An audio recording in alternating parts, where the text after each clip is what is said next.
بسم الله الرحمن الرحيم الحمد لله رب العالمين وصلى الله وسلم على بارك على سيدنا الأولين والآخرين وإمام المتقين محمد بن عبد الله صلوات الله وسلامه عليه أبدا ودائما إلى يوم الدين وعلى آله وصحابته أجمعين وعلى من تبعهم بإحسان وصار على نهاجهم وسلك طريقهم إلى يوم الدين وبعد السلام عليكم ورحمة الله وبركاته.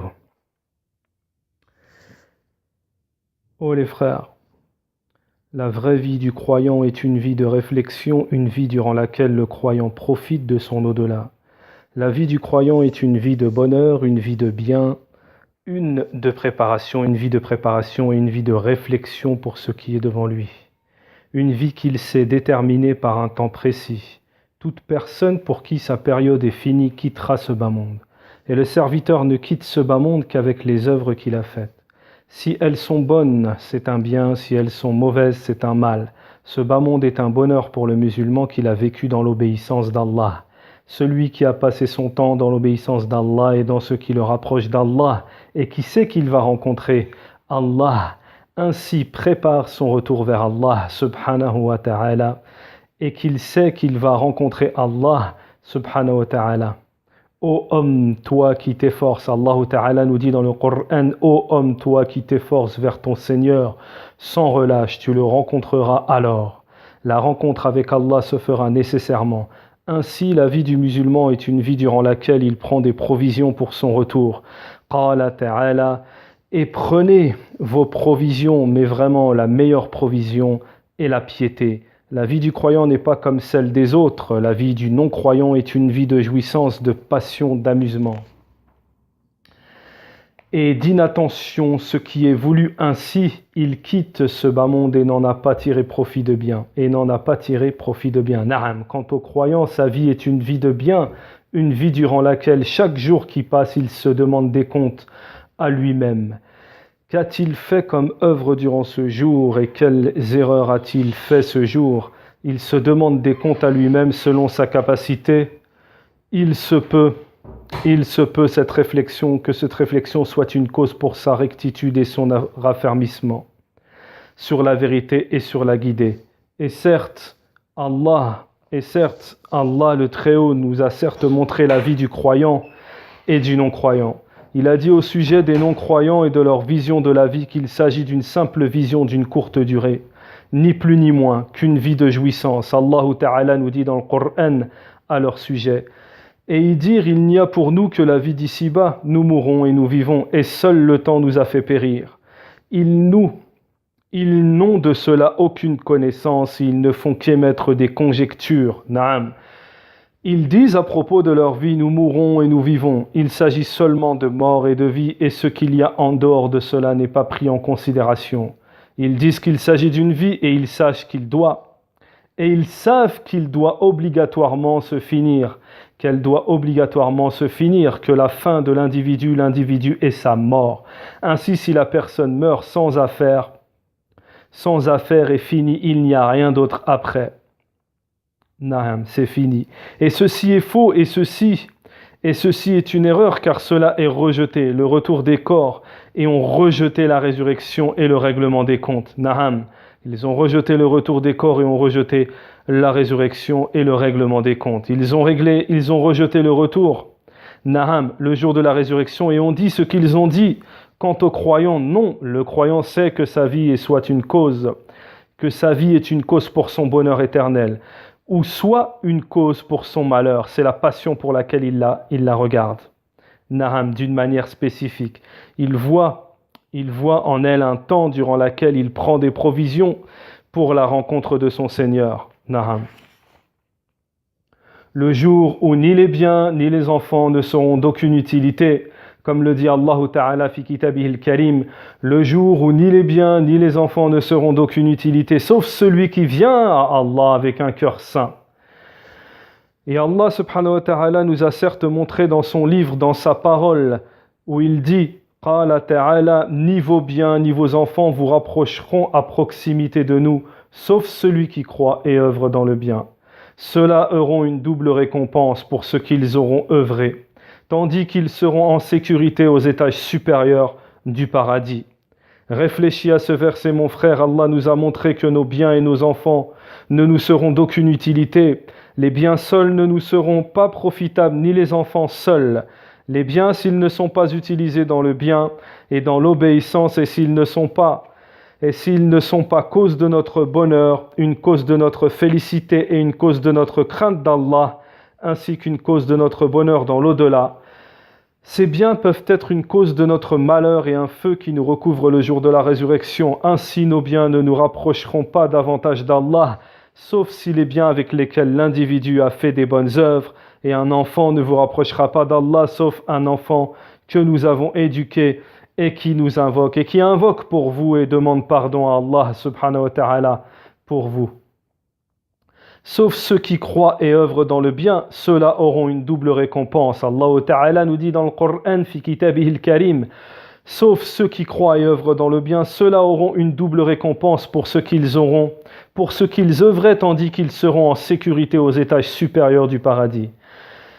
Ainsi est la vie du croyant. La vie du croyant n'est pas comme celle des autres. Le croyant est heureux même si ses biens sont peu nombreux, heureux même si son corps est malade, heureux même si ce bas monde le contraint, mais il est heureux, et qu'il est rempli d'amour pour Allah, de crainte d'Allah et d'espoir.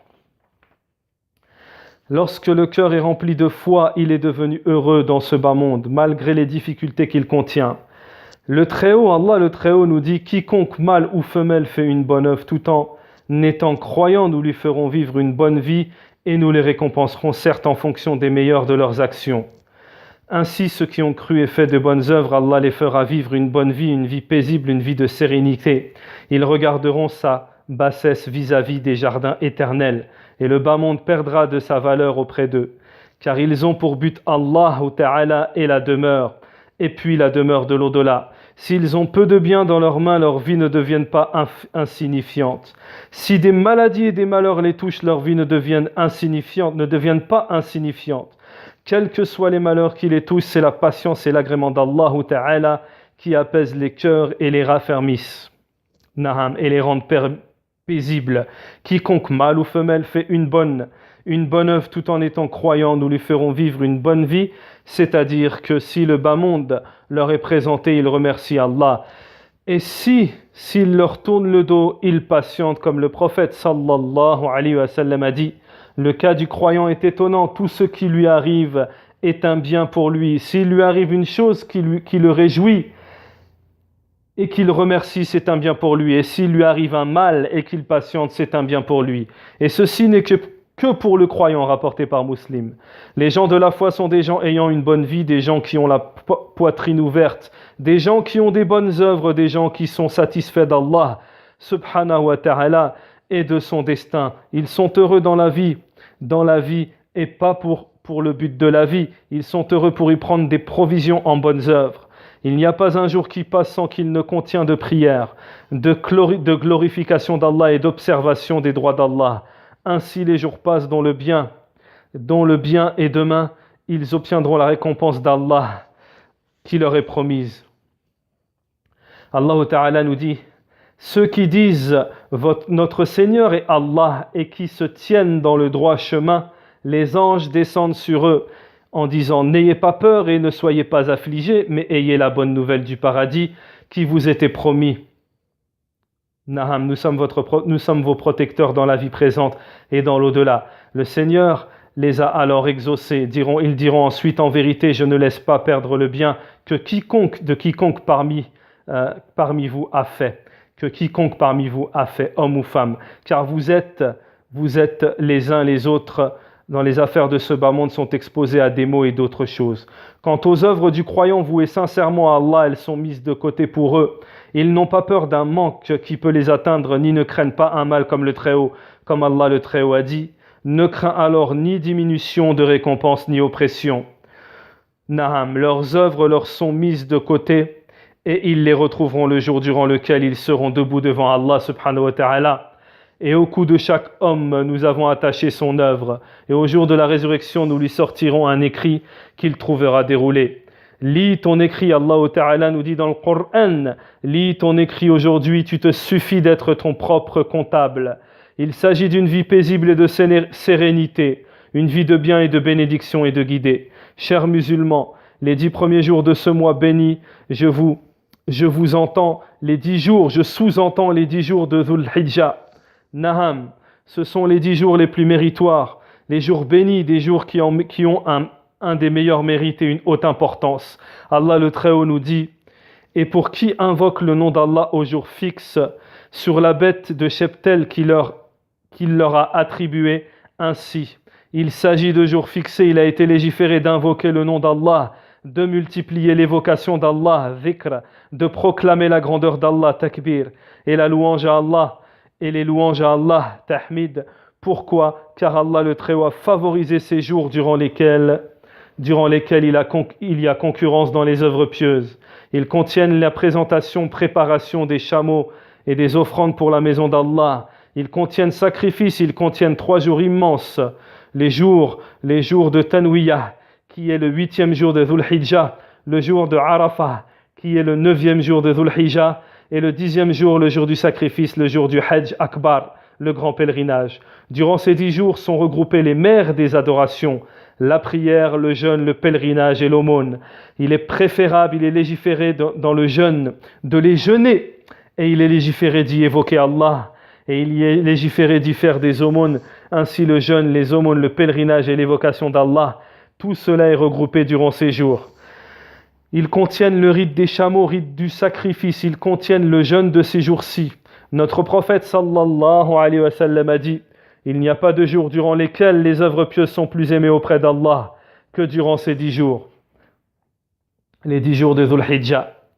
Ils ont dit, pas même le combat dans le sentier d'Allah, même pas, il a répondu, même pas le combat dans le sentier d'Allah, sauf si un homme qui est sorti avec son âme et ses biens et ne revient avec rien de cela. Chers frères, lorsqu'il avait lieu la nouvelle lune de Dhul Hijjah, nos pieux prédécesseurs faisaient beaucoup de bruit avec le takbir, les tahmid et les tahlil. Naham. Allahu Akbar, la ilaha illallah, Allahu Akbar, walillahil hamd. Naham. Et la louange appartient à Allah, car Allah dit pour invoquer le nom d'Allah au jour fixé sur les bêtes de cheptel qu'il leur a attribuées. Ainsi c'est lui qui nous a créé ces bêtes et les a assujettis pour nous. Voici donc ses bienfaits et ses générosités. Ainsi, il est légiféré d'évoquer Allah durant ces jours, même si l'évocation d'Allah est demandée aux musulmans tout le temps. Naham. Mais durant ces jours-ci, l'évocation d'Allah a une importance supérieure car elle se situe dans des immenses jours bénis. Ils contiennent le jour de Arafah et le jour du sacrifice, qui sont 2 immenses jours, et parmi les savants, il y en a qui considèrent que le jour du sacrifice est le meilleur jour et d'autres considèrent que le jour de Arafah est le meilleur jour. En tous les cas, il s'agit de 2 immenses jours qui sont d'une grande importance. Des compagnons sortaient tels que Abu Huraira et Ibn Umar radiyallahu anhuma. Ils proclamaient la grandeur d'Allah, ils disaient Allahu Akbar. Et il est recommandé de jeûner ces jours. D'après la généralité, il n'y a pas de jours durant lesquels les œuvres pieuses sont plus aimées auprès d'Allah que durant ces 10 jours. Et ceux qui rejettent le jeûne de ces jours-ci, en prétendant que le prophète sallallahu alayhi wa sallam ne les a pas jeûnés, ceci est une réfutation hors propos, car la sunna du prophète sallallahu alayhi wa sallam est une parole. Et aussi est une parole prononcée, soit un acte qu'il a fait ou une œuvre qu'il a approuvée. Ainsi, s'il dit au fait ou approuvé une personne sur une chose, cela prouve sa légifération, car il ne prononce rien sous l'effet de la passion, ce n'est rien d'autre qu'une révélation inspirée. La yantiqu anil hawa in huwa illa wahyun yuha. Et les prédécesseurs de cette communauté donnaient de l'importance à ces 10 jours et les jeûnaient. Et personne n'a réfuté cela, sauf certains qui ont dévié à cette époque, qui font douter les gens dans leur jeûne et qui leur font douter dans le fait de leur donner de l'importance. Et ceci est une erreur qu'il ne faut pas prendre en considération. Chers frères, que le musulman sache que le sacrifice est une sunnah, faisant partie de la tradition du messager d'Allah sallallahu alayhi wa sallam, par sa parole et par son acte. Son acte, c'est qu'il a accompli le sacrifice le temps qu'il est resté à Médine pendant 10 ans. Abdullah ibn Umar a informé que le prophète sallallahu alayhi wa sallam n'a pas délaissé de sacrifice tant qu'il est resté à Médine jusqu'à ce qu'il rencontre Allah subhanahu wa ta'ala. Et il donnait de l'importance à ce rite, et ceci en suivant la parole d'Allah subhanahu wa ta'ala qui nous dit: voilà ce qui est prescrit, et quiconque exalte les injonctions sacrées d'Allah s'inspire en effet de la piété des cœurs. Et il donnait de l'importance et il sacrifiait sa bête avec ses mains.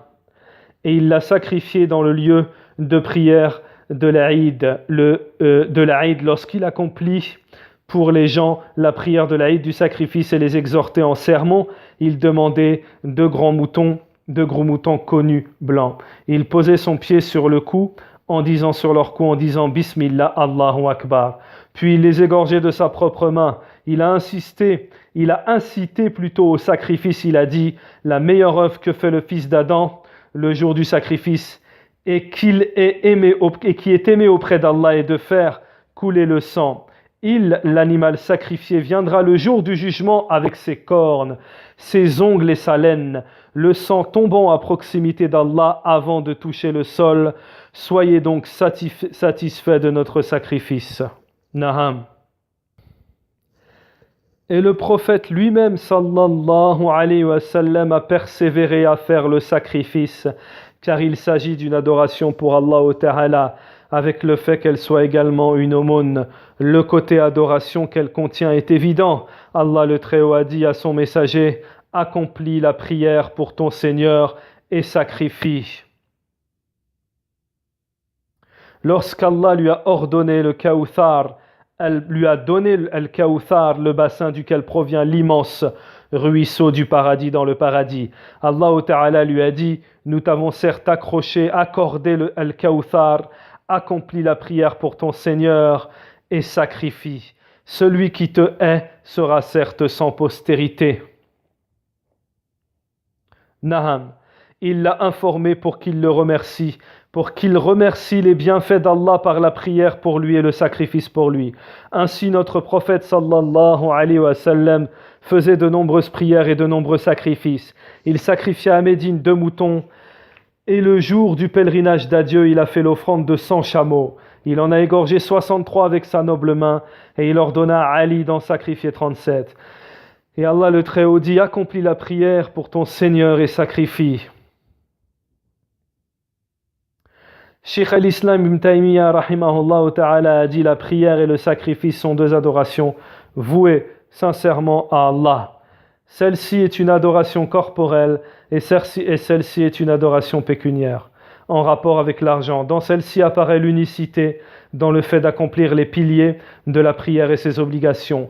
Et dans celle-ci, l'adoration apparaît lors de la dépense de l'argent et lors du fait de faire couler le sang pour se rapprocher d'Allah le Très-Haut. C'est pour cela qu'Allah Ta'ala dit: ni leur chair ni leur sang n'atteindront Allah, mais ce qu'il atteint de votre part, c'est la piété. Le but n'est pas de sacrifier de la viande, mais son but est le fait de se rapprocher d'Allah Ta'ala, en opposition à ce sur quoi étaient les polythéistes, ceux qui sacrifiaient pour les idoles et leurs tombes.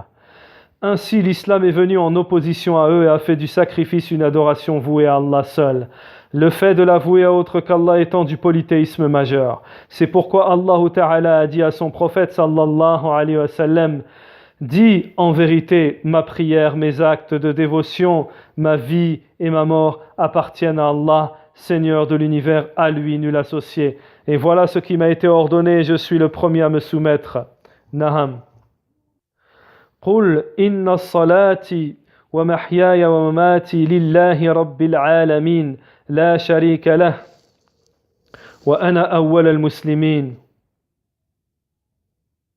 Lorsque le prophète sallallahu alayhi wa sallam a sacrifié 2 moutons, il a sacrifié le premier pour Mohammed alayhi salatu wassalam et la famille de Mohammed, et le second pour tout musulman qui n'a pas sacrifié. Sallallahu alayhi wa sallam. Et Allah nous a ordonné de manger de cette bête sacrifiée et d'en faire manger les autres. Il a dit, Allah Ta'ala a dit, mangez-en vous-même et faites-en manger le besogneux misérable. Et il a dit, mangez-en et nourrissez le besogneux discret et le mendiant. Ainsi, nous vous les avons assujettis afin que vous soyez reconnaissants. Allah l'a assujetti malgré le fait que si tu le compares à la plupart des animaux fougueux, tu trouveras le chameau ayant un corps plus grand, et malgré cela l'individu le monte avec facilité, car Allah l'a assujetti et il n'a pas moins d'importance qu'autre que lui. Et notre prophète sallallahu alayhi wa sallam a même sacrifié pour ses femmes le jour du pèlerinage d'adieu. Il a sacrifié une vache, ce qui montre le fait de prendre en considération cette sunna.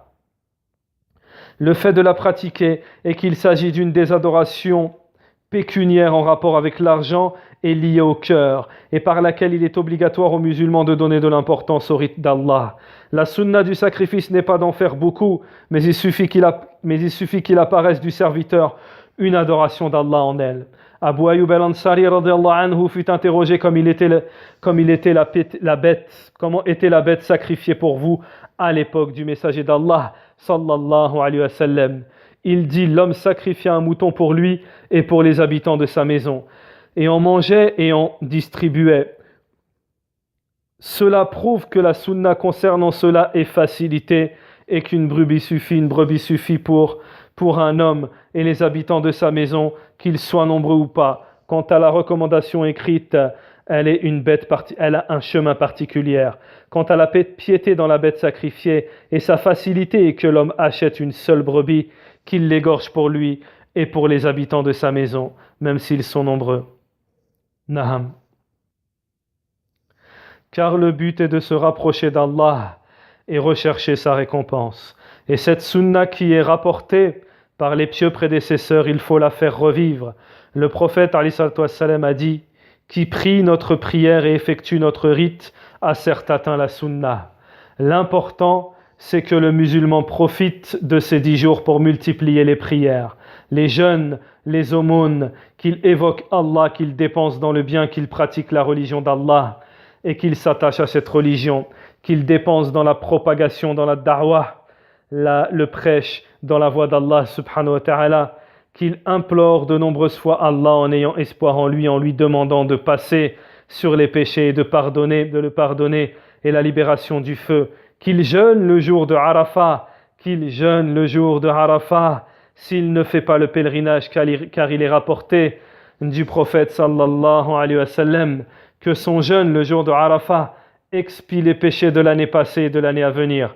Je demande à Allah subhanahu wa ta'ala de me faire réussir, ainsi qu'à vous, dans le fait de donner de l'importance à cette occasion et de faire des efforts pour prendre des provisions dans cette vie, et nous demandons à Allah qu'il nous donne ainsi qu'à vous une bonne fin et qu'il nous pardonne ainsi qu'à vous et à tous les musulmans. Oh Allah, fais miséricorde aux mères et à nos pères, à nos mères et à nos pères, et améliore la situation de notre descendance et regroupe nos cœurs sur ton obéissance. Et nous demandons à Allah de prier, de saluer sur son serviteur et son messager Mohammed sallallahu alayhi wa sallam.